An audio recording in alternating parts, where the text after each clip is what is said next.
That works too. Let's see if I can share screen. Fine. So tell them that.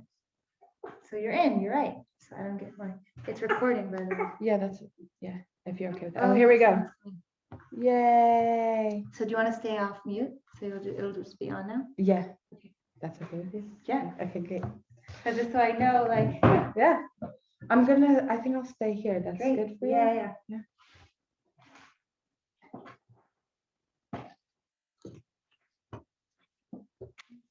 Hi, mommy. My mommy's here. Hi, Dvora. Hi, Arye. And hi, Diagnostic iPhone. Welcome. Oh, it's Grandma. Hi, Grandma.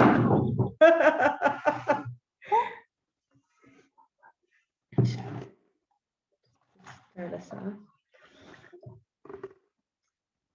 Okay. Welcome. Yeah. So we are located in the beautiful Beit HaKerem, Jerusalem, at Leah Lewis's house. Thank you, Leah. Round of applause. So far, it is just us here. And Rachel, another Rachel. Yeah, there's a baby too. This is our shir. So we're gonna wait a little bit, like one more minute for like more Zoom participants to So come. we just log in on my phone. Yeah, just to like watch the chat and stuff if you can. Thanks. Feel free to unmute yourself at any point if there's anything that's not clear or you just wanna say something. And you could also use the chat. I'm pretty sure the chat works. So you could use the chat to write in questions, and Leah's gonna be my tech girl and she's gonna let me know if anyone has any questions or comments. Okay. I'm gonna share screen. There's a lot of sources. We're not gonna do all of them inside, so don't get too scared. But it makes it look more serious when there are sources. So here comes the seriousness part.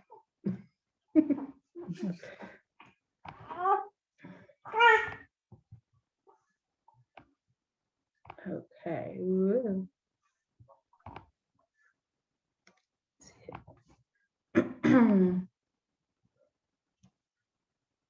Oh, I see you signed in. Hi, Leah.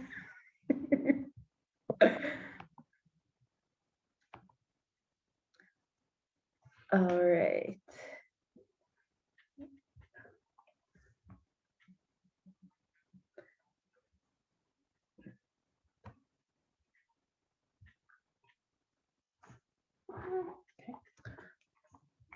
Okay. I guess we should start, right? Yeah. Might as well. Okay, so the title of this year is The Intimate Side to the Pesach Story. I'll just introduce myself a little bit. My name is Aviva Dworkin, and we made Aliyah 5 years ago to Kiryat Moshe. And I recently graduated from a college teacher training course at the Eden Center with Dr. Judith Fogel. I highly recommend their website, the whole organization. It promotes women's well-being and mikveh experience. For this year, I actually got a lot of help from Dr. Jody Wachspress, who is a couples therapist, and she had a lot of great pointers to help me with this. So I'm gonna introduce some concepts from her later on, some practical tools. Okay. So the intimate side to the Pesach story and our own. So just to clarify, what does it mean intimate? So intimate means connection, feeling close to someone. It's not just sexual or physical, although those are parts to intimacy, but that's not what intimacy means. So there are actually 8 types of intimacy. There's sexual, physical, that's not sexual. There's affectionate without being physical. There's spiritual intimacy, intellectual intimacy, aesthetical, emotional, and social intimacy. And this teaches us that human beings need to get close in order to thrive. And babies learn that they are loved by being cuddled and cared for. So it's very important that's why we hold babies and we cuddle them, is because they need that to know that they're loved and that they're thriving. So later on, we'll get to some practical tips on intimacy. But for now, my introduction, if you see here on my shared screen, my first source is Bereshit Rabbah. We're not going to go inside. Echo. Oh, wait a second. How do I? Maybe put your phone on mute. Let's see now. Echo. Oh, God. Less echoing. Again, if there are any questions or any comments, feel free to just unmute yourself and chime in or write in the chat. Okay, so this first source that we have in front of us is actually a famous midrash. I'm going to stop share screening just so you can see my face because we're not going inside for it. And it is the midrash that tells us that there are 3 constant miracles that were happening in Sarah Imenu's tent. Does anyone remember what they were? Leah, do you remember the 3 miracles that happened in Sarah's tent? No. Anyone?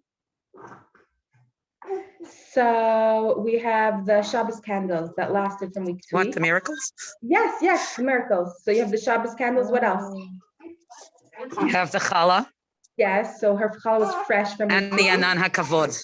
And there was an anan hakavod that rested on the tent, right?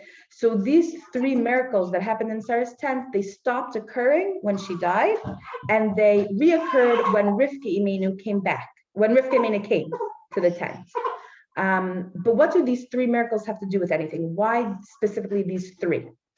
So they actually correspond to the 3 what's known as female mitzvot. Now, there's not exactly mitzvot that are only for women, which I'm going to explain in a minute. But these 3 mitzvot, generally speaking, are associated with women. So her candles lasting from week to week correspond to the female mitzvah of lighting Shabbos candles. Now, we associate that with women because women generally do it. But what do I mean that it's not a female mitzvah? If there's a dormitory of all boys, or a man is single, he's a bachelor for whatever reason, he's living on his own, there needs to be Shabbos candles. Does he have to go and find a random woman from the street to call in to light his candles? No. So it's not just a female mitzvah, it's a mitzvah, but it is associated with women. Women generally do it. So that's what I mean by a female mitzvah, okay? So we have the Shabbos candles corresponds to Hadlakat Nerot. The challah staying fresh corresponds to Shabbat. Hafrashat challah. Oh, Yeah, the whole essence of Shabbos. Yeah. So again, women are generally associated with doing hafrashat challah, but a man owns a pizza store, he takes off challah too. And finally, the cloud, the shechina that rested on the tent corresponds to the mitzvot of Tarat HaMishpacha, Hilchot Nida. And that again is associated with women because we're the ones that get the menstrual period, not the men. Lucky guys. But I want to take this even a step further. And something that I read about is that these 3 mitzvot, and these 3 miracles also corresponds to another set of 3, which are 3 miracles that happened in the Mishkan. So if we could think about that, I like to compare and contrast. So take a minute to think about that. Is that in the parsha? Was it in last week's parsha? It could very well be. I don't study parsha weekly, but it could be. Yes, they built the Mishkan. Yay! So what happened in the Mishkan? That reminds you of candles, lights, the menorah to Zahav, right? The menorah. The menorah was lit every day, just like the candles that were lit in Sarah's tent and Rivka's tent every week. So to the Mishkan and the Beit Hamikdash later had a menorah that was lit.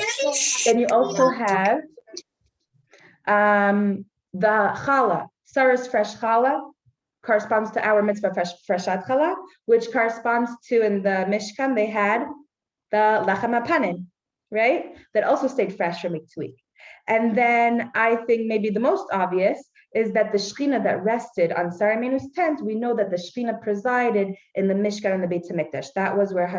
That's where Hashem's Shekhinah rested. That's where it dwelled. Yeah, thank you. So we see that the 3 miracles that happened in Sarah's tent also happened in the Mishkan and the Beit Hamikdash, and they correspond to the female mitzvah, what we call the female mitzvah. And to me, my takeaway from that is that every woman has it in her has the power to create a mini mikdash in her own home by keeping this mitzvah. Isn't that nice? Isn't that beautiful?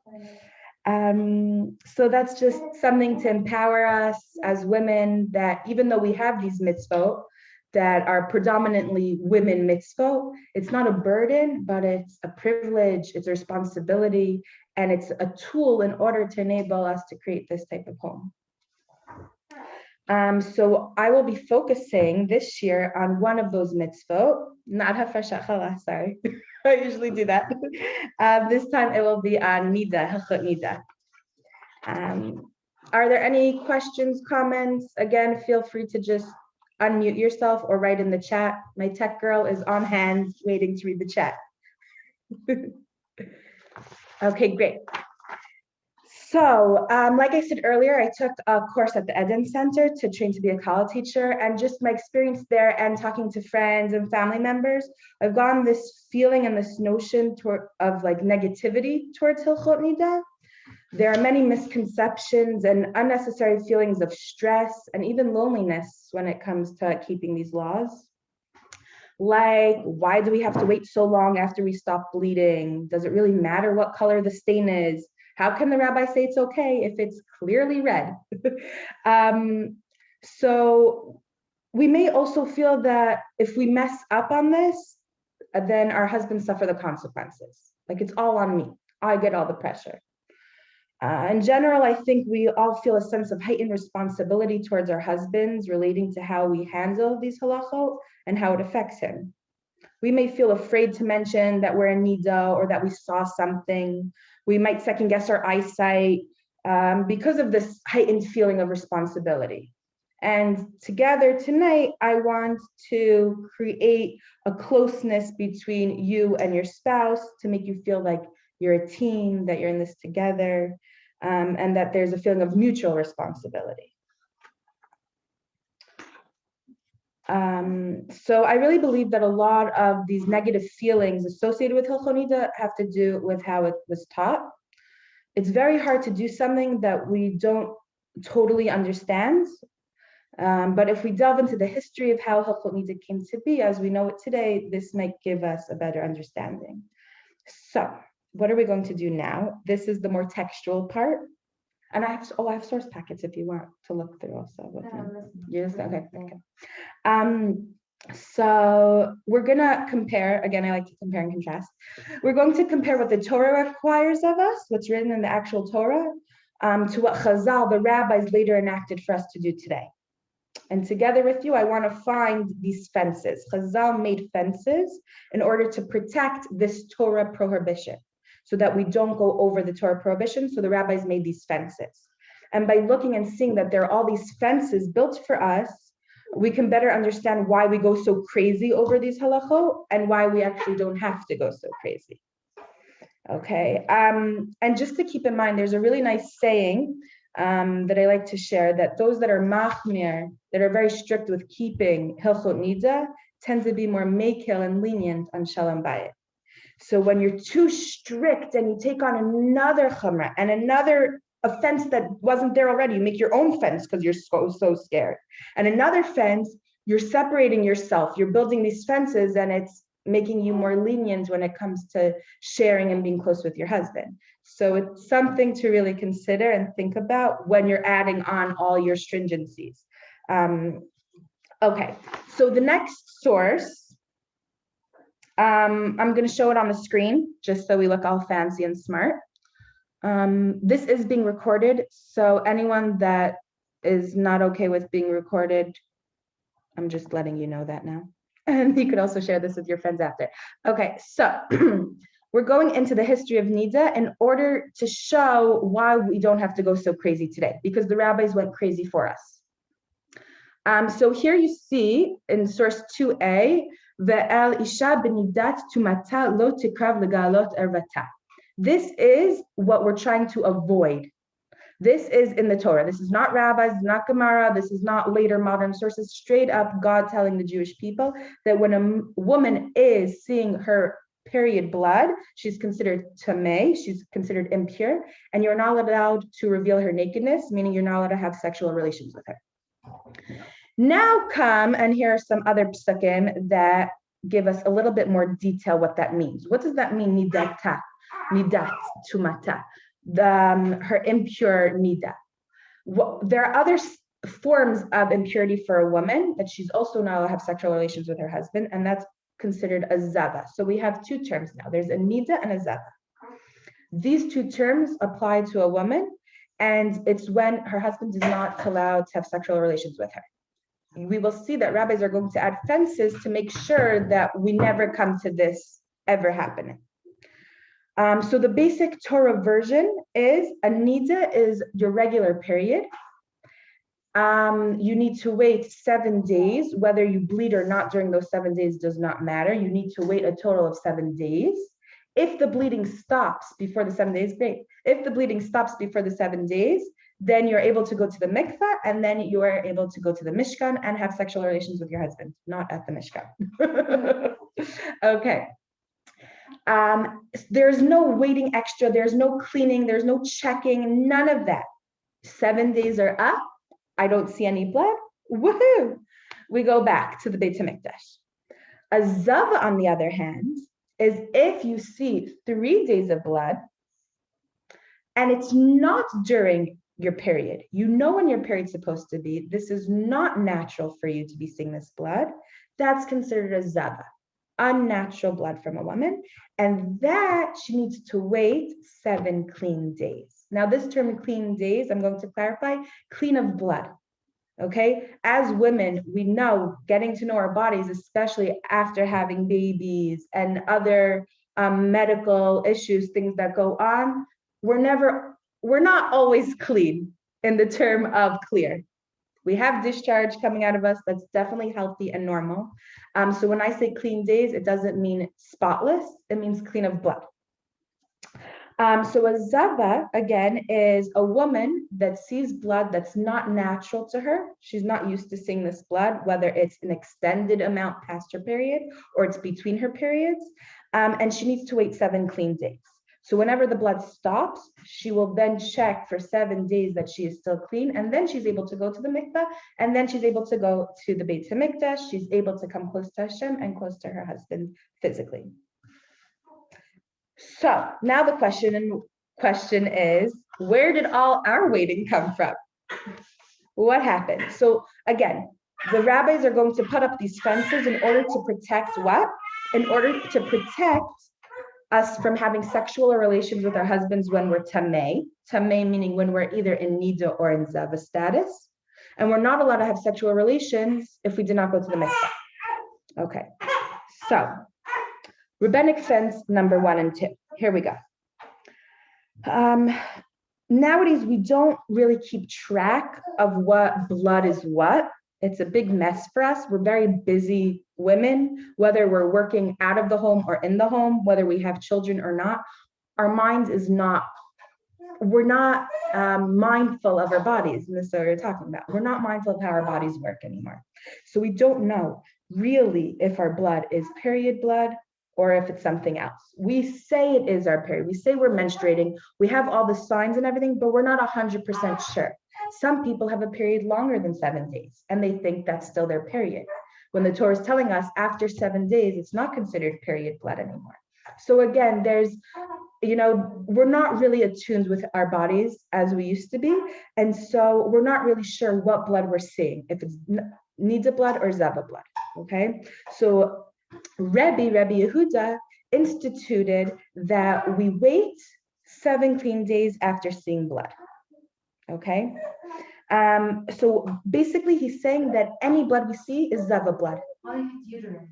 Uterine blood, correct. Uterine blood, right? Uterine blood is considered nowadays zava. We don't even think that it's nida, even though we call all of this hilchot nida. We actually don't even go there. We go to the strictest one. If you remember, the Torah says that a woman that is in nida, I'll stop share screening. A woman that is in nida doesn't have to wait any clean days. A woman that's a zava has to wait the clean days. And so Rebbe says, better safe than sorry. Let's put up a fence. And instead of having these women worry, is this nida blood? Is it zava blood? Let's just say it's always zava blood.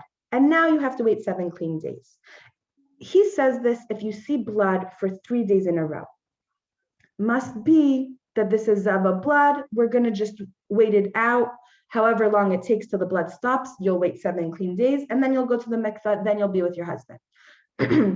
Along comes Rebbe Zera, and he says, really, that's interesting. The women of my generation took upon themselves another fence. So we can thank our ancestors here for this one, for this fence. They took upon themselves to wait 7 clean days, no matter what.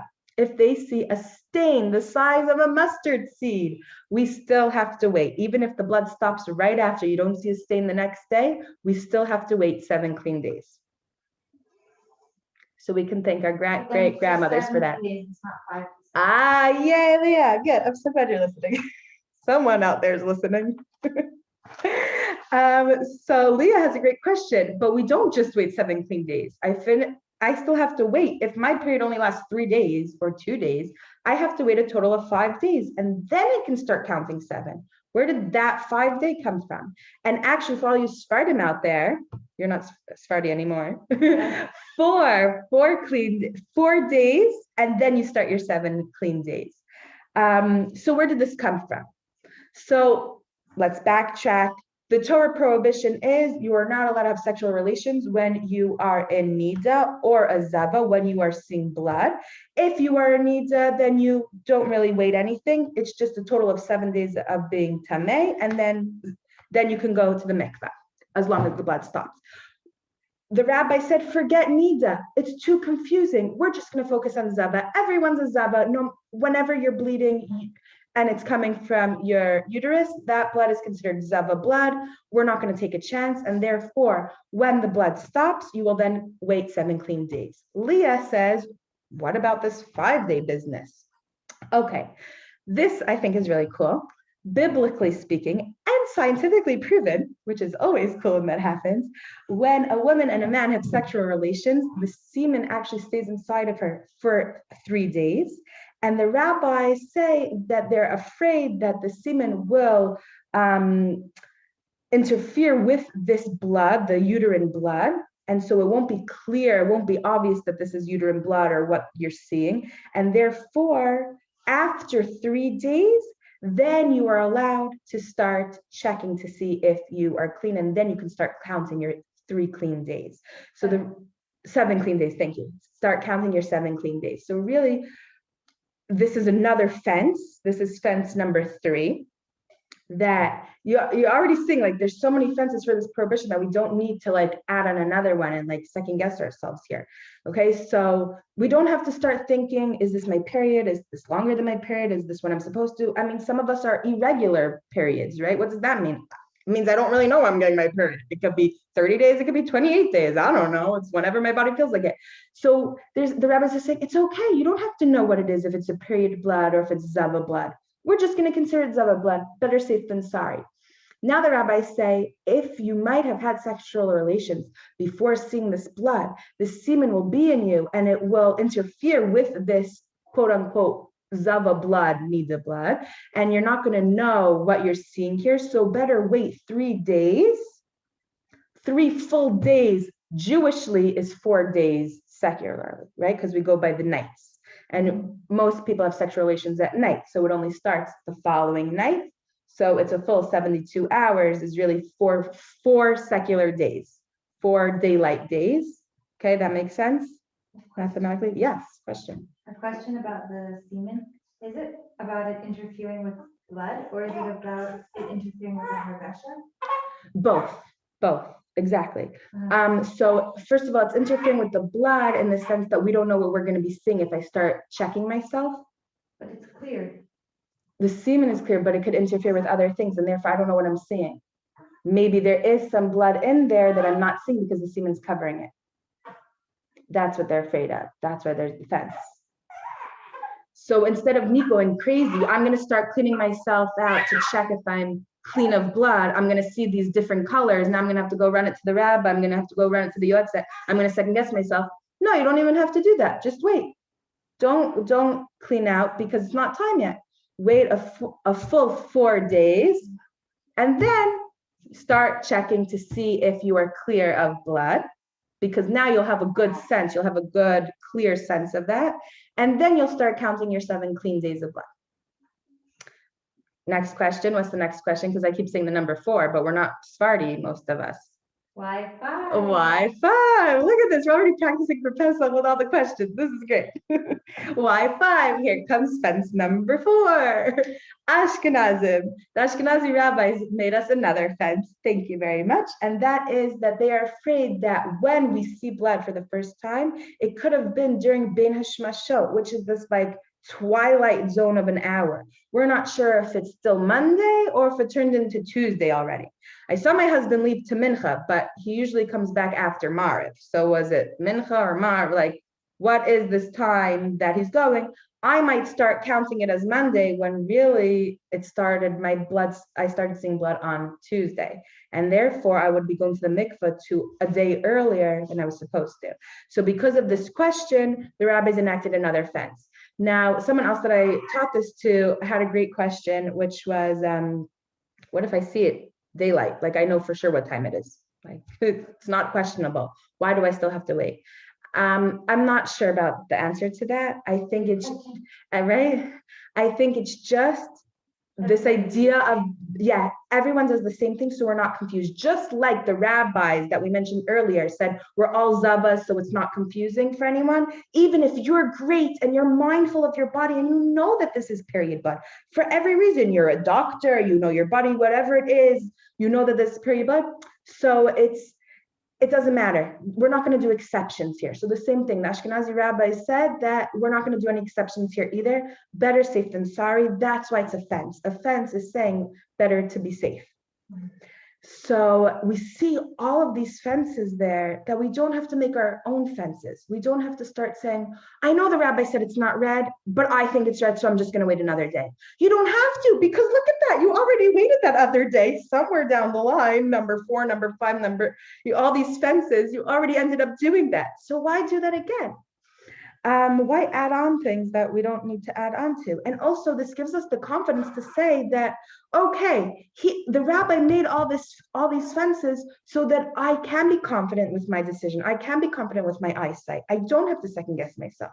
Yes, there are questions that are questionable. And the Evans Center actually gave a course this week on differentiating colors for yourself. You're not allowed to paskin for other people, but you can paskin for yourself because that's what women used to do, because this was a woman's mitzvah. And this, unlike hafreshat challah, the man in the pizza store does have to take off hafreshat challah. But a man cannot do this. He cannot look and count, and so this really is connected to women more so than the other female mitzvah. I'm going to do a little summary. Hopefully it'll be clear, but up until this point, any questions, comments? Oh, it's connecting. Let's see if I can see any chats. The chat is clear. Either everybody fell asleep, Oh, it's good. Okay. Yeah, or I actually made sense. Wow. Okay, great. Okay, again, so we're talking about Hilchot Nida here, and we're going to see how this connects into Pesach and everything in just a minute, really. But my point right now is kind of to relax us when it comes to this mitzvah, not to get all high-strung and pressured that now I have to do all these other things, plus I have to start counting and checking and all. We can kind of take a break and we can relax and know that it's going to be okay, because the rabbis already put up these fences for us to protect the Torah law. I'm awake. Someone's awake. Woohoo. Okay, here we have a question. If there are so many fences, why do rabbis yotzah make you wait more if there's a question nowadays? Great question. It's not always the case. Each question that you bring to a rabbi yotzah is going to have a different answer. Some rabbis, some yotzot say you don't have to wait at all. Go for it. It's a go ahead. Sometimes they ask you to wait to come back the next day because maybe you brought them a question at night. They need to see it in sunlight so that it's clear for them to see exactly what's going on. Each question is personalized. It's personal. They take into account your entire situation, which is beautiful, which is something that we have to consider also. The rabbis and the yotzot, they take compassion on us and our relationship with our husbands, And we need to do the same thing. That's kind of what we started with by saying if we're too machmir with all of these laws, if we take on extra things, or if we second guess and we go to the safer side and we just wait another day or so, then we end up being more lenient with shalom bayis, and we kind of lose that connection with our spouse. So the yotzot and the rabbis are there to help us, to bring us back together, not to separate us further. I'll turn the computer so Yeah. my husband wants. Oh, yeah, sure. Musical chairs. Yay. Change of scenery, switch it up a bit, keep you all awake at this late hour. Okay, let's see. I think there was another question. I hope that answered. Okay, great. Someone just wrote in the chat that they're Sephardi and they were taught 5 days. Yes, that is one of the common misconceptions that I learned about in the Eden course. And there was a Sephardi Kala teacher that teaches Sephardim, and she's been teaching them to wait 5 days as well. And her mind was blown too. So I'm so glad that you tuned in tonight so that you hear this other side. 4 seems to make more sense. As we learned, but you need to speak to your local Orthodox rabbi to clarify if you should continue with the 5 or if you should now start with 4. But you should just be aware that there are all these fences going on so that we don't have to make our own fences. And Rav Knoll actually says this beautifully. I'm going to share it with you.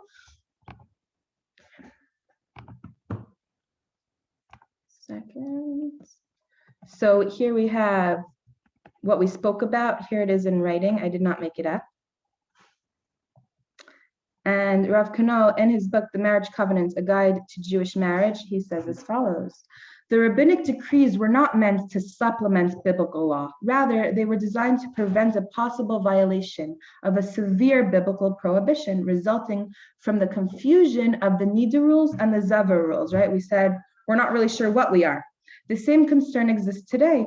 Menstrual bleeding may continue beyond 7 days or occur between periods. That would be a zeva. A woman may find stains of different colors or stains that were not accompanied by a physical sensation, a hargasha, which Leah mentioned earlier. In any of these cases, it may be difficult for a woman to determine whether she is a nida or a zeva. Therefore, stop share. Therefore, the rabbis enacted these fences to help us prevent having sexual relations while we are tamei. That is the Isser D'Oraisa. So we do not need to add any more fences for ourselves. We do not have to worry that the rabbi is colorblind or that the badika is not 100% clean or that we should just wait 1 more day just in case. The rabbis set up a system to protect us. They look and continue to take responsibility for us and our relationship with our husbands. And this comes now, we're coming back to our topic now. We are not in this alone. There are ways to include your husbands in this process, whether it's having him help you count days with you, having him bring the badikas, or it's really better that you say what's going on, but just to have him involved, having him set reminders for you to do checks, or just having him to tell you nicely if that's something that you're comfortable with. And we're gonna hopefully get to this at the end, some practical tools on how to discuss this openly. Okay, so a really nice idea that Dr. Judith Fogel mentioned, which I would like to share with the world somehow, is this idea that we call it taharat hamishpacha, the purity of the family. Yet we keep these laws starting before we're an actual quote unquote family. What do I mean? Most people associate the word family with parents and children, but we start keeping these laws before children are even in the picture usually. And so we should consider calling it taharat hazugot, the couple, the purification of the couple, because that's really what we're focusing on, is the couple themselves as a team, as a unit. And again, these laws of tumah and tara, purity and impurity, were really a reflection of, these were really statuses used in order to when we can come to the Beit HaMikdash and when we cannot. Okay, and so when we come to the Beit HaMikdash, we are getting closer to Hashem. That's where Shekhinah presides. But when we can't come close to the Beit HaMikdash, that doesn't mean that God doesn't want us, that we can't get close to God. It means that we have to think creatively other ways to get close to God. And I think that's very much what's going on today in our lives with Corona, with COVID-19, we felt God's presence in the synagogue. We felt God's presence in the Beit Midrash going to learn Torah. We felt God's presence in all these other places. And now God is saying, sorry, it's locked. You have to find another avenue to get close to me. Somewhere in the home, somewhere in the park, somewhere in the supermarket or the pharmacy, but you're not going to find God in the shul now because the shul's closed. You're not going to find God in the house of study because that's closed. So it's the same idea here, is there are times when we're able to go to the Beit HaMikdash and there are times that we're not, but that doesn't mean that God doesn't want us. It means we just have to find another avenue. And just as our relationship with God, there's a coming a close and there's a distance, the same thing with our spouse. There are times where we come close physically, and there are times that we need a little distance. And so it doesn't mean that we're separated from them. It doesn't mean that we don't want our husbands or they don't want us. It means that we need to find another avenue to get close to them that's not physical. And I hope to get to that. Okay. Now, question for the audience, Leah and all those on Zoom. What can you think of as a connection between what we just learned or anything really related to Nida and Pesach? Now I will drink. Recalling that part from Shir Shirim, Aww. how the women they would work so hard, they're slaves, and then the women would have to seduce them so that they could be together and have continuity of the Jewish people. You're cheating. I don't know if you heard Leah, but she said that Right? there's a midrash, maybe.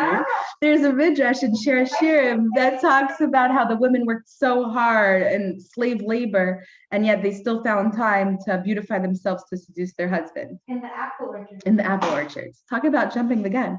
Okay. Any other ideas that you can think of? Just associate colors, pictures, things that you know pertaining to needs, either what we learned tonight or from your own experience to the Pesach story. Oh, Yocheved. Oh, Miriam. Miriam. She told Yocheved. My God, just give the whole shir. It's great. Someone else besides Leah. They didn't hear me. Maybe Wrong hi. Yes. Wait, someone's talking. Hold on. Hi, I'm Leah's sister-in-law. Oh, it's Leah's sister-in-law. Oh, cool. Welcome. Can you think of anything?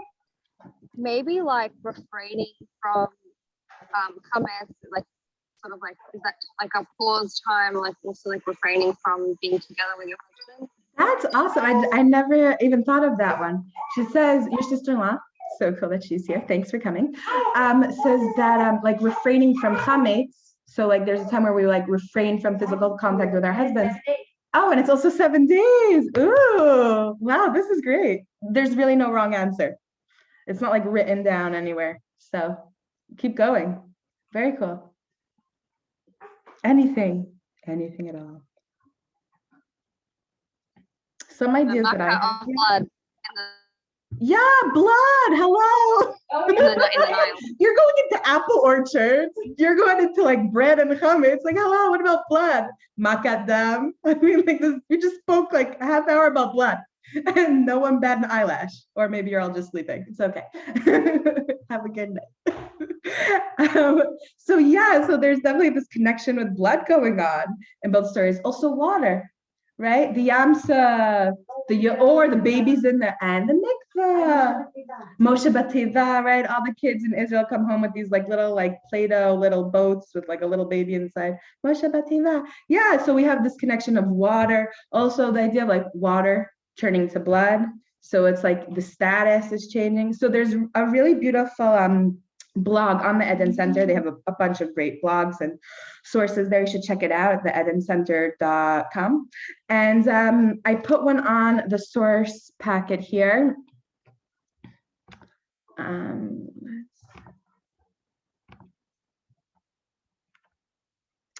find it for you all. I thought it was really nicely written. I don't know. Oops. Oh, it's all the way at the end. A moment, please.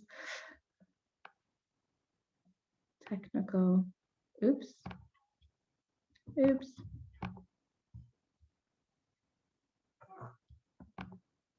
1 minute. I'm going to read it from my paper, just so we don't waste time. Here we go. I didn't copy the entire blog because I thought it was too long, just a sense of it. Again, this author, Dr. Karen Wasserstein, yes. She's a psychologist in Maryland and Virginia, specializing in infertility, and she draws on this connection between the Yam Suf and the mikveh. And she writes, "What an interesting relationship we as humans have with the natural world and with water in particular. Water is life-giving, and we are nothing without it. Yet too little water or too much water for a human being or for the earth is disastrous. It is of particular interest that we use water in our ritual cleansing, our mikveh experience. Mikveh is a transformative experience changing someone from an impure status to a pure status. It is not an external cleaning, but an internal spiritual transformation. The Jews of Egypt had to go through the water, walk between the water, to become spiritually transformed by the experience. The mikveh, like Yam Suf, can absorb an individual, her faith, hope, and fear in the present and the unknown future." I thought that was really powerful. So anyone that's going to the mikveh over Pesach can really take that to heart, that idea of having your own Yam Suf to go through, that own transformation. And those of us that are not going to be going to the mikveh over Pesach can still internalize that message at the Seder when we talk about the Yam Suf, or the last days of Pesach when it's all about the Yam Suf. We can think of our own individual spiritual transformation during that time. Some other ideas, which is going to be my segue into what we're talking about tonight, is that both of Pesach and Nida tend to give women stress, anxiety. A lot of women feel like the pressure's on, especially now. Like today, even, like a lot of people are probably multitasking. Maybe no one's sleeping. Maybe everyone's just cleaning now while they're listening, right? Because the pressure's on. Now's the time. Now's the heightened sense of stress that we're feeling. And I think it's because, again, with this heightened sense of responsibility, we are the keepers of our home, and we're the keepers of these mitzvot of Hilchot Nida, and so the responsibility relies on us. So let's see how the Jewish women in Mitzrayim took this feeling of responsibility for building up their homes and they put it into action. How did they ensure that their partnership with their spouse was not broken due to hard labor given by Paro, or by a long day at the office, or by nagging kids, or by the endless phone calls? So let's see how these women created intimacy during their times. So the next sources that I have is empowerment of women. You will see now here we go. You will see now that Midrash Rabbah, Eitz Yosef, says that all of the redemptions were due to women. So think about it. We just had Purim. Who saved us in Purim? Anyone? Shout it out. Come on. No. Esther. Yay, Shifra, good. Esther saved us, and she was a woman. Good. Who saved us in the time of Hanukkah? Okay, you're going to say the Maccabim, but does anyone remember Yehudit, Judith? Okay, so the rabbis associate Hanukkah, the saving of Hanukkah was through Yehudit, Judith. Also Sisra, they associate the winning of that battle with Devorah and Yael, also women. And Pesach, the rabbis don't say Moshe saved us, but rather that Miriam, Batya, Yocheved, the midwives, all these women that are mentioned, there are more women mentioned in this story than all the other stories in Tanakh. There's so many women. Not only that, not even the women that are named, but just Jewish women in general, the rabbis associate with our redemption. So 3b says, Rabbi Avira, and the merit of the righteous women of that generation were the Israelites delivered from Egypt. It was b'schut the nashim tzidkaniyot, because of the righteous women, all of them, not just Miriam and Yocheved, but all the unnamed women as well. So I want to see what exactly they did to get that schut. And 3c just says that not only were all those redemptions due to women, but also our final redemption will also be due to us. Woohoo! Power to the women. Power to the women. All right, so here we go. Intimacy in the Pesach story. Everybody was like, well, what could this intimacy be? Or if you're Leah, you already know. Jump the gun already. Okay, so source 4 in Masechet Sota tells us the midrash about Miriam. Leah, do you remember that one? What did Miriam do? She told Yocheved to have intimacy with her father Right. So here we see because that she was scared that they would throw the baby in the Nile. So she's like, well, we might as well not be together. exactly. So it wasn't Yocheved. Don't blame the woman for everything. It was her husband this time. Amram, who is the Gadol Hador of that generation, he suggested, I'm going to divorce my wife. Better I shouldn't have any children at all, just in case 50-50, it turns out to be a boy, and then they have to kill the boy. So I'm just not going to have any children, so I need to divorce my wife. And because he's the Gadol Hador, the Gemara goes on to say that everyone followed him. All the Jewish men divorced their wives so that they shouldn't have children. What did Miriam do? Chutzpah Miriam. Rabbis call her chutzpah for this. She says that Amram's decree, her father's decree, is worse than Paro's. Because what is he doing? He's destroying all the possibilities of not only boys, but also girls. Paro just decreed against the boys. Amram's decreeing against the boys and girls. And she goes on to say that Paro's decree was for Olam Hazeh, whereas Amram's decree is for Olam Hazeh and Olam Haba. He's not even giving them a fighting chance. So because of her wise words, Amram listens and he remarried his wife. And that's when Moshe was born. I mean, after the sexual relations and the pregnancy and the labor and all of that stuff that comes with it, then they lived happily ever after. So that's just our starting point. Here's an interesting source that I found, that this hard work that we discuss during the Pesach story and at the Seder, that we elaborate with salt water for our tears and all this hard work, Paro actually had another plan with this hard work, was that we should work so hard that it should exhaust a person's energy, and it also diminishes seed. So he really did not want any more Jewish children to be alive, ever. Okay, now here comes the source that Leah mentioned earlier with the apple trees. What is she talking about? Okay. The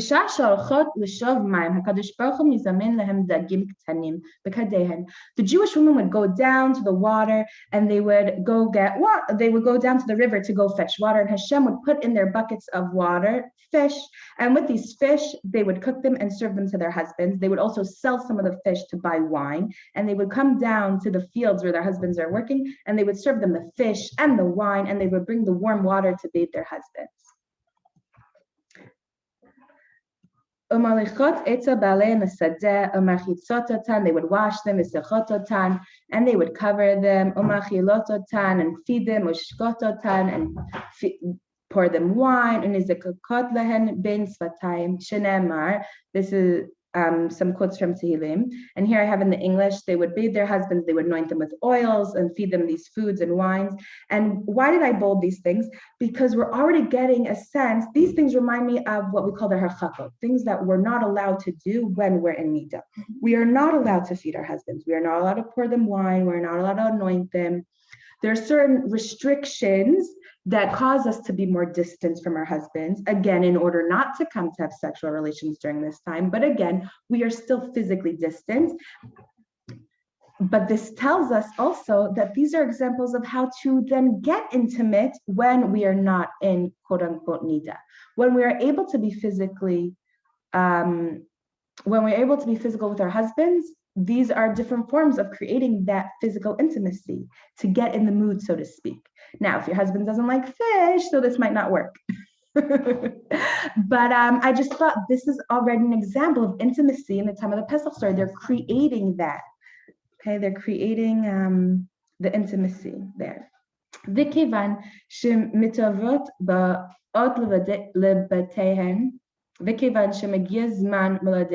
So they would conceive, and now it's time for them to give birth. What would they do? They would go to give birth in the apple orchards, like it says in Shir Shirim. This is brought down in Shir Shirim. So Stop share. Hi.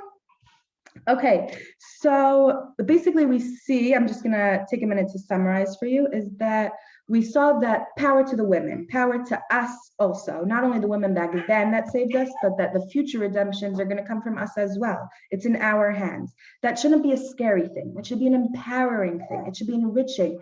That me cleaning my house for Pesach is not just because I love the smell of Clorox. It's because I want to bring in the redemption. I'm doing this for the whole nation, not just for me. And we saw with Miriam specifically that she brought her parents back together. And because of that, because of her bringing them together and uniting them, Moshe was born. Okay. And here we're seeing now in sources 5 and 6 that the women in Mitzrayim, the unnamed Jewish women, the ones that the rabbis tell us are the righteous women that because of them were able to leave Mitzrayim, what did they do? They would create an intimate place for them and their husbands to be in the fields and by the orchard trees, the apple orchards. Now, many of you know, some of you might even be starting to prep it, charoset, right? Apples are in charoset. Why is that? Oh, so Rabbanit Shani Targin gave a share on this, and she says that there's actually machloket whether it's a mitzvah to have the charoset or not. Either way, most of us have charoset there. But there is another machloket as to what is it a zecher for. We know a lot of the things that we have at the Seder night are to remember something, whether it's the hard labor or the tears that we cried, or to remember that we're kings. Whatever it is, everything is symbolic. So what is charoset symbolic of? The tar and the clay, because they have these heavy, red, thick bricks. Or other rabbis in the Gemara say it's zecher letapuach. What tapuach? The apple trees. So it's really, yay! Jody's already on it with the apples. Great. So it's really a matter of perspective. And that really is the essence of the whole Leil HaSeder. And I would even take it a step further in all of Judaism is this balance. Leil HaSeder, we're either remembering that we were slaves with the tears, but that we're free and we lean. And there's this back and forth. Are we slaves or are we free? Are we slaves or are we free? And that's really our lives as Jewish people. Rabbi Roth of Queens, he said that's the fiddler on the roof. A roof, I mean, not in Israel, but a roof is like this outside of Israel. And so the fiddler's on top and he's balancing, he's trying to stay afloat, but at the same time, he's playing a fiddle. He's doing it happily. We're trying to get our balance in life. The key is to do it in a happy way. So we're straggling on the fence here, whether we're slaves or we're free or we're both at the same time. So it's the same thing with the charoset. What do we want to focus on? The hard labor, the clay, or do we want to focus on the positivity, the fertility that was happening, that was being created, the intimacy that was being created between the wives and the husbands then? So now everyone at Leil HaSeder is going to see their charoset. We're all going to give each other a little wink, a secret wink. I know what you're thinking. I have a chat here. Crazy question. Love crazy questions. It's not my family's custom to use apples. Any ideas why? I have no idea. That is a really crazy question. I'm sure you could ask, and maybe you can make 2 types of charoset. Anyone have an answer? Why some minhagim don't call for apples? No? Okay. Sorry, I couldn't answer that one. But maybe you can make a separate one. Sephardim usually use dates. Oh, okay. Dates and apples. Dates and apples. Some people use dates and apples. It's the idea for it to be sweet. So, yeah. Right, use raisins, dates. Okay, good. Sweet things. Maybe things that grow on trees. So this idea coming back to the orchard. Maybe it was a date tree, not an apple tree. All types of trees. Okay, so the next source I have for you is another famous midrash about the mirrors. Anyone remember what I'm talking about, the mirrors? Leah's bells are going off on her head. Anyone else ringing when I say mirrors? The kior? Yeah, they used it to make the basin. Yes, the water basin. Excellent. Thank you. So here we go. here it is inside for you. Oopa, sorry about that. Okay, so apple orchards, charoset, we're all going to give a wing. Okay, 7a.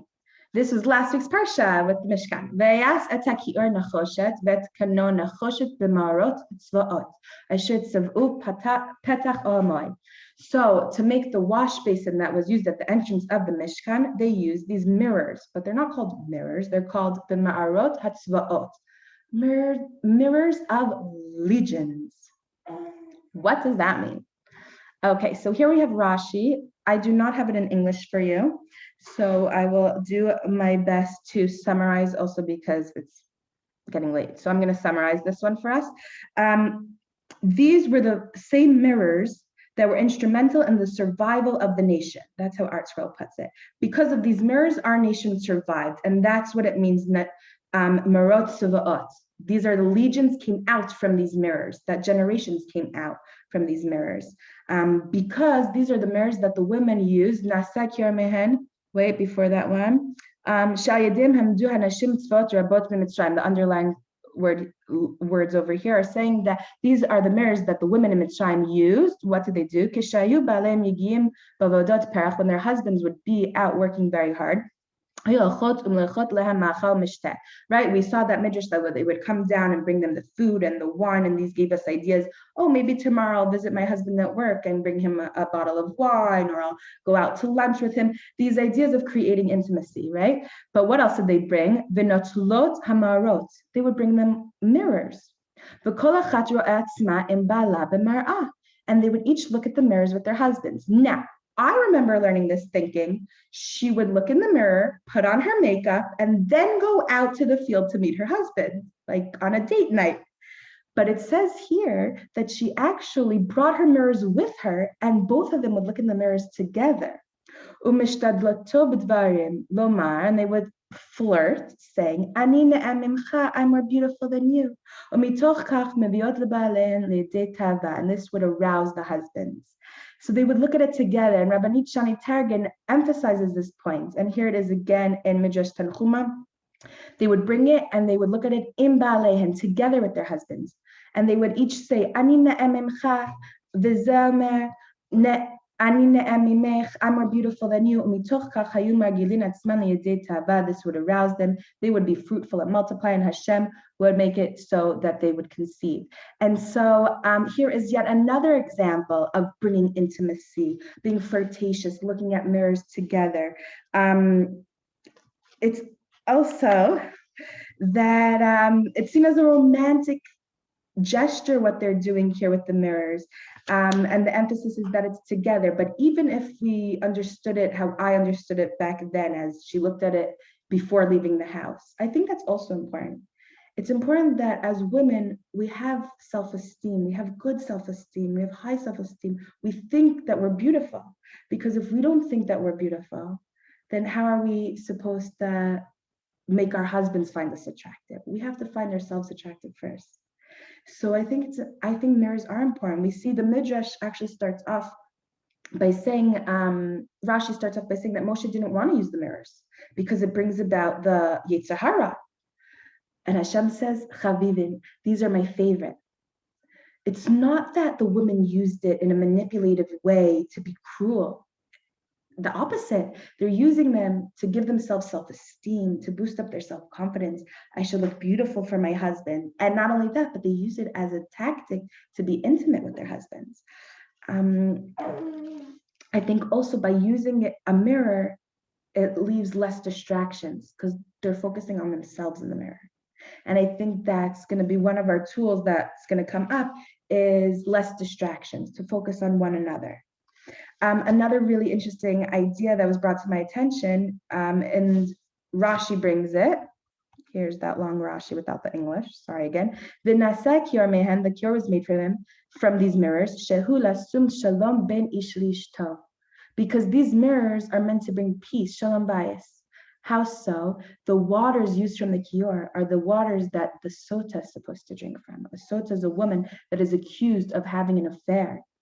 And so there is no shalom bayis there. When you walk into the Mishkan, you're going to see this kior, and you're automatically going to think of Shalom Bayis. You're going to think of your husband. You're going to think of that relationship. And that goes back to what we were saying, that the Beit HaMikdash, our relationship with Hashem, is supposed to be reflective of our relationship with our spouse. And we already see that in the entrance to the Mishkan. Wow, I didn't know that's the same water. It's the same water. So that while she's drinking it, she's seeing these mirrors that her ancestors used in a time of genocide to beautify themselves in order to be intimate with their husbands, because that's what they kept as precious. So it's a sign of Shalom Bayis. So I'm going to now start with the practical tools. But before I do that, are there any questions, comments? Oh, here come the chat. Here we go. Chat it up. I was just gonna tell you. Thanks, tech lady. Okay, so we said that Sfardim use raisins, dates, and apricots. Yum. Copper mirrors for water basin. Yes, you got it. Okay. It's My just people pleasure. that have to leave. Oh, okay, great. Okay, awesome. So now for the practical stuff. Everyone's like, finally. Okay. How to create intimacy in our own hectic lives. So first of all, we said intimacy means closeness, making a connection. So how to create a bond. We also said that there are 8 types of intimacy, not just sexual, not just physical. There's also affectionate, spiritual, intellectual, aesthetical, emotional, and social. So I'd like to break them up, give some examples and some tools if we can. Sexual intimacy speaks for itself, I think. Physical intimacy, non-sexual, is physical contact, touching, a high five, tickling, massaging, hugs. And hugs, actually, Jody mentioned this in a lecture that I heard from her, that hugs release a hormone called oxytocin, the cuddle hormone. We're releasing a cuddle hormone now. She's hugging her baby. This is the warm feeling we get. We feel accepted, we feel loved. And now with Corona, hugs are getting less and less available to us. So some practical advice is, first of all, to hug those that you can, and to hug yourself. That's also important. We need to feel hugged. We need to feel loved. And virtual hugs, you should actually internalize them and feel like you're actually being hugged. It's not just a nice saying that your mom says. It's something that you should actually really feel. So internalize that feeling. But what happens when we can't be physical? We can't have that physical touch, like during Nida, what we call Nida. So that goes to the 5 love languages, which I highly recommend. And here it is on the source sheet for you. All the way at the end. Now you know that we're coming to a close. So don't worry, there's a light at the end of the tunnel. Love languages. There are 5 love languages, and there's actually a quiz that you could take to find out which love language is yours. So we have words of affirmation, physical touch, receiving gifts, quality time, acts of service. So what do all of these things mean? Basically, everyone has their own love language that they know that they feel loved. For me, as many of you who know me know, I like presents. Getting a present means, to me, I interpret that to mean that I am loved. If I don't get a present from someone, that means that maybe I feel a little distant from them. I'm not feeling so loved from them. That's my interpretation. Whereas someone else might say that, okay, gifts are gifts. That's very nice. But what makes me feel loved is when someone actually says, I love you, when they use words to tell me that. I need to hear it. And other people, it's an act of service. By you doing the dishes for me, a surprise, or even telling me you're going to do them, that makes me feel loved. Everyone has their own way of feeling loved, and not every couple has the same love language. And that's what's key, is to find out what your spouse's love language is and what your love language is. So you could then tell your spouse, I need to feel loved right now. And in order for me to feel loved, I need you to do an act of service, or I need a present, even if it's a little tiny one. Okay. But the same applies in the reverse, meaning if I want to show my spouse that I love them, me giving a present isn't going to do it for them, because that's not their love language. I can give them $1 million. I can give them a Mercedes and all these lovely gifts, but they're going to say that's very nice, but I still don't feel loved. I have to do what their love language is. So it's very important to get to know that. And this gives us other avenues of expressing our love for one another when we can't be physical. However, there is one of the 5 love languages is touch, is physical touch. And during Nida, that is a love language that needs to be worked on. If someone thinks and feels loved only when they are physically touched, then during Nida, it's going to be very hard for them to feel loved.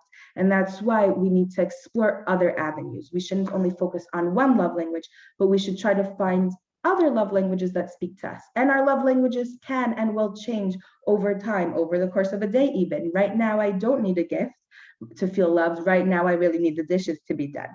And then I will feel loved and appreciated. Another form of intimacy that is not physical or not sexual is affectionate. If we give a smile to someone, to our spouse, after a long day of work, if we just give a wink across the table while we look at the charoset, just a nod over an inside joke that we have, being a little bit flirtatious without touching. These are other ways of forming a bond between us. There's social intimacy where we can play games together, board games, card games, singing songs, watching a movie. There's also aesthetical intimacy. So some ideas that Jody suggested, which I thought were very creative, to decorate the Seder table together as a bonding experience. Okay, who's gonna sit where? Choosing Haggadahs, there's all these beautiful Haggadahs out there. Which ones should we get? And also just creating something together, doing a project together. Because that way, after the project's done, you can look back at it and remember the time you spent together. And while you're doing it, that time spent together is creating this bonding experience. There's intellectual intimacy. You can learn something together, Torah related or not Torah related, learning something new or refreshing something, a refresher course. There's spiritual intimacy, watching someone daven or learn Torah, getting ready for the Chag together, learning the halachot together. Now, for emotional intimacy, I have some communication tools. So first of all, experiencing something, anything together creates a bond. It creates closeness. Now, that could be experiencing something good or bad. It's just an experience. And I think we can safely say that we've all experienced Corona, that we're still experiencing Corona, and that we could take a minute to just think about that. Like, I'm going through something with the rest of the world, but also with my spouse. And how are we managing with that? Can we take a minute and be like, this is our Corona experience time. This is, and that creates intimacy. Now we're a team. We're doing this together. To make that feel like, I don't want to say a positive experience, but an experience, a bonding experience. Okay, communicating feelings and ideas is very important when creating intimacy, creating this bond, this closeness. We have to remember that no one is a mind reader. Everyone needs that reminder. I was taught that as a kala, and I still need that reminder. Okay, all the movies and books out there where like the husband comes home with flowers when he didn't even know she was upset from a long day at work. Whoa, how do you know that? That doesn't happen in real life. Okay, that doesn't even happen in the director's real life that made up that movie. No one's a mind reader. Okay, so we really have to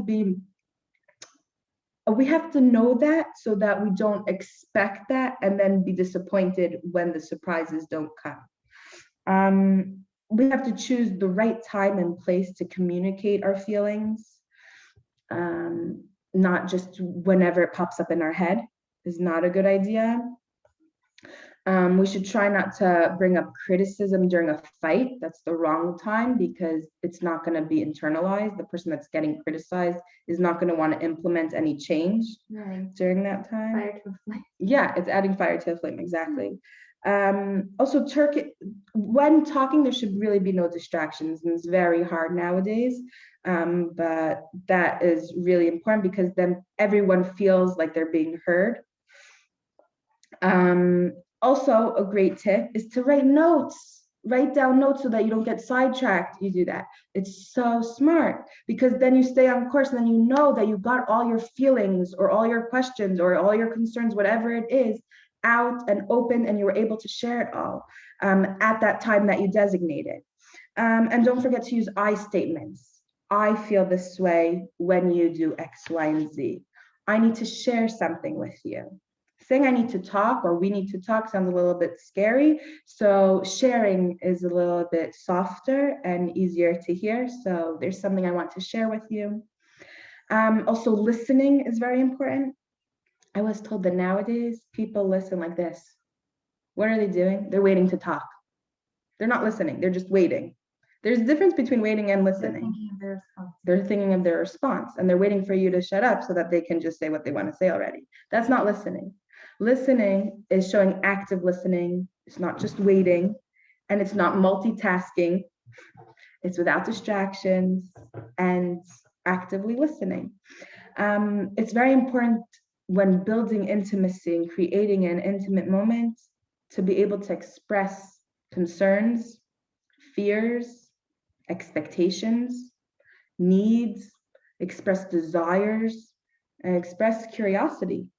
We have to be vulnerable when we're expressing these things, and it's very hard for some people to be vulnerable. So I think creating the right environment without distraction, setting a time that you know that you'll be able to prepare yourself to be vulnerable, to be open, to make sure to speak clearly, to be specific, not beat around the bush, because again, no one is a mind reader. So some questions to think about. How would I say this? What would I do in this situation? How do you let your spouse know that you got your period? How do you communicate the sexual positions you enjoy or you don't enjoy? How do you tell your spouse you want to try a new position? How do you communicate these things? Because again, no one's a mind reader. So some ideas could be, right now, I need this, or I do not enjoy this. I don't know what you expect. This is what I expect. Or the mikveh night, for example. This is what I expected for the mikveh night. This is what I expect the whole day leading up to the mikveh. If you're able to do this, this is what I'm expecting, please. So you're kind of letting your spouse know how to read your mind. What would be in your mind right now? You're telling them. Another idea would be, I want to tell you about this amazing shir that I heard tonight when the kids are asleep. Okay. Asking questions to get to know one another, even though we think we already know one another, maybe. It's still important because asking questions, it makes the other person share a part of them, and it makes you share a part of yourself when you answer. So there's actually an app, I might even just be online also. It's called a Gottman card deck. And they have all these decks of cards that are just questions. And some of them are really simple ones, and some of them are really intense ones. But there's some like, what's your favorite sandwich? Now, I knew my husband's favorite sandwich years ago, but that's changed. There's so many new sandwiches out there. And that's getting to know them again. And then there are deeper questions of what kind of sexual positions do you enjoy, or what's a romantic night look like for you? So these, just to get to know each other again. And lastly, another tool that I want to give over is to check in with each other, which is, this goes again with the 5 love language. They call it the love tank. How full is your love tank? Do you feel loved right now? How loved do you feel? And what can I do to make you feel loved? Because I really do love you. Even right now, I love you and I want to show that to you. So what could I do to show that? Because again, we're not mind readers and neither are they. Does your spouse feel loved? Do you feel loved? Is to check in with each other. Do we feel close now? Do we feel distant? Are we creating an intimate moment here? So just to check in with each other, whether it's early in the morning or late at night, or to send, even just a message to let one another know that I'm thinking of you and I just want to make sure that you know that, because that's important for me, for you to know that I'm thinking of you, to know that I love you. Any questions, comments, chat comments? Someone just wrote something. Right, this is the way I'm imagining mikveh night going. Hag Shem Hashem during Hitbodedus. This is great. So my goal for this year was to try and alleviate some anxiety we may be feeling around this time of the year, and with laws of Nida, We feel a sense of heightened responsibility when it comes to both Pesach cleaning and the laws of Nida. We may also feel a sense of loneliness as well, that it's all on me. However, we learned how to create closeness with our spouse in order for us not to feel so alone. We discussed the history of the laws of Nida in order for us to understand why we do what we do, and in order for us not to do it too crazily. We saw how our ancestors, the women living in Mitzrayim, created intimate bonding experiences with their husbands, and that we want to learn from them. We decided to be active in creating a bond with our spouse by learning some practical tools as to how to create different forms of intimacy. We know that actively creating intimacy is integral to keeping our marriage strong, and for us to feel that we are not alone in this marriage, or in keeping the laws of Nida, or in cleaning and preparing for Pesach. Thank you very much for coming, and thank you for having us. Excellent share. Thank you, thank you. Very, very inspirational. Thank you. Yay, Shkayach. It was so Thank you, thank good. you. Hi, everyone. Thank you. Family Yes, reunion. family reunion. Looking at the chats. Thank you, thank you. Thank you for all your comments. Have a good day, have a good night, and Chag Sameach.